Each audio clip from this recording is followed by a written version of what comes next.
BNP chairperson Begum Khaleda Zia খুব critical অবস্থায় আছেন।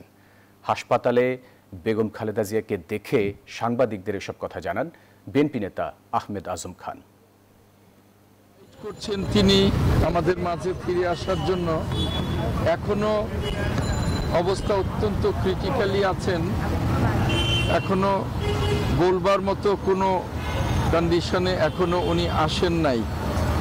সারা জাতির কাছে দোয়া চাই ম্যাডাম যেন আমাদের মাঝে ফিরে আসতে পারেন। বলা যায় উনি খুব ডিপ কন্ডিশনে, আমি ঠিক ডিপ কন্ডিশনের ব্যাখ্যাটা আপনাদের কাছে দিতে চাই না। Bashundhara public school and college 2026 শিক্ষাবর্ষে ভর্তি চলছে। দর্শক, এই বিষয়ে বিস্তারিত জানাতে আমাদের সাথে যুক্ত হচ্ছেন সহকর্মী ফজলে রাব্বি সৌরভ। সৌরভ, বিএনপি একজন নেতা বলছিলেন যে বেগম খালেদা জিয়ার শারীরিক অবস্থা ক্রিটিক্যাল। আপনার কাছে কি তথ্য আছে জানতে চাচ্ছি।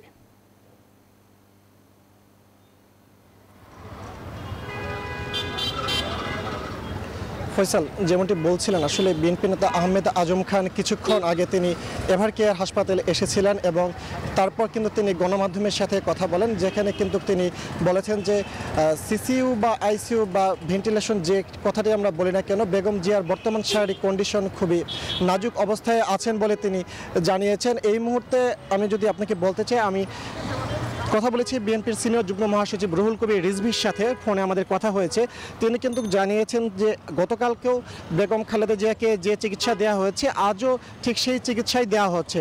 তবে আমরা সামাজিক যোগাযোগ মাধ্যম সহ বিভিন্ন মাধ্যমে জানতে পেরেছি যে কোথাও কোথাও বলা হচ্ছে যে বিএনপি চেয়ারপারসন বেগম খালেদা জিয়াকে লাইফ সাপোর্টে নেওয়া হয়েছে। তবে বিএনপির সিনিয়র যুগ্ম মহাসচিব রুহুল কবির রিজভি কিন্তু বলেছেন এই মুহূর্তে এই ধরনের কোনো তথ্য তার কাছে নেই এবং তিনি যেটি বলেছেন যে বেগম খালেদা জিয়ার চিকিৎসা আগেও যেমন চলছিলেন এখনও সেই একই চিকিৎসা চলছে।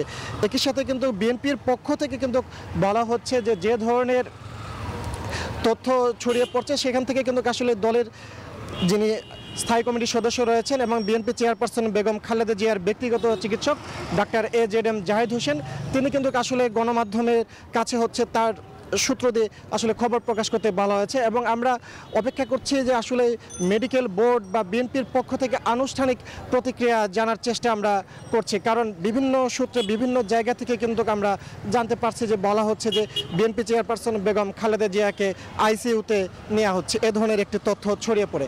এর আগে কিন্তু গতকাল রাত্রে বিএনপি চেয়ারপারসন বেগম খালেদা জিয়ার জন্য গঠিত যে মেডিকেল বোর্ড তারা কিন্তু সেখানে বৈঠক করেন এবং গতকাল রাতে কিন্তু তার ডায়ালাইসিস করা হয় এবং ডায়ালাইসিসের পর কিন্তু তিনি কিন্তু চিকিৎসকদের ডাকে সাড়া দিয়েছিলেন এবং তার চিকিৎসা যদি শরীর কিছুটা খারাপ হলেও কিন্তু সকালে তার শরীর আবারও কিছুটা উন্নতির দিকে যায় বলে আমরা জানতে পেরেছি।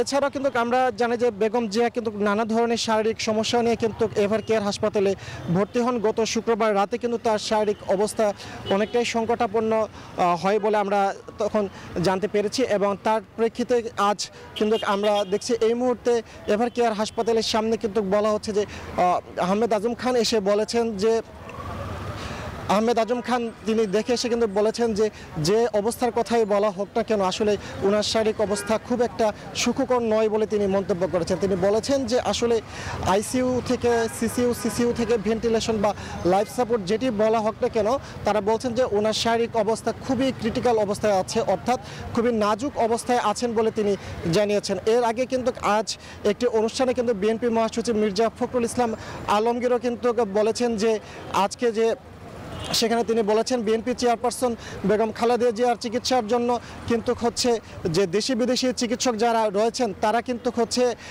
তার জন্য আপ্রাণ চেষ্টা চালিয়ে যাচ্ছেন তার সুচিকিৎসার জন্য এবং একই সাথে কিন্তু তারা দেশবাসীর কাছে দোয়া কামনা করছেন। আর আজকের এই হঠাৎ করে সামাজিক যোগাযোগ মাধ্যমে যখন ছড়িয়ে পড়ে যে বিএনপি চেয়ারপারসন বেগম খালেদা জিয়াকে আইসিইউতে বা লাইফ সাপোর্টে নেওয়া হচ্ছে, এই তথ্য ছড়িয়ে পড়ার পর কিন্তু এক ধরনের আতঙ্ক বা মানুষের মধ্যে কিন্তু এক ধরনের প্রতিক্রিয়া তৈরি হয় এবং সেই সাথে কিন্তু জনগণের মধ্যে বা এখানে উপস্থিত যেসব নেতাকর্মী রয়েছেন তাদের মধ্যে কিন্তু আমরা এক ধরনের এর আতঙ্ক তাদের মধ্যে বিরাজ করছে এবং তারা আসলে জানার চেষ্টা করছেন যে আসলে বিএনপি চেয়ারপারসন বেগম খালেদা জিয়ার বর্তমান শারীরিক পরিস্থিতি আসলে কি।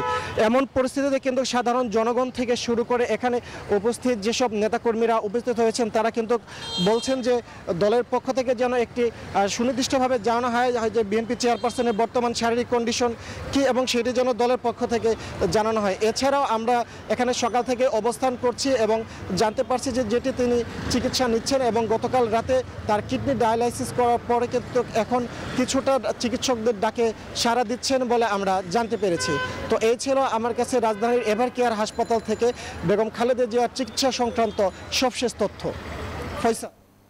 সৌরভ, আপনাকে ধন্যবাদ আমাদের সাথে যুক্ত হবার জন্য।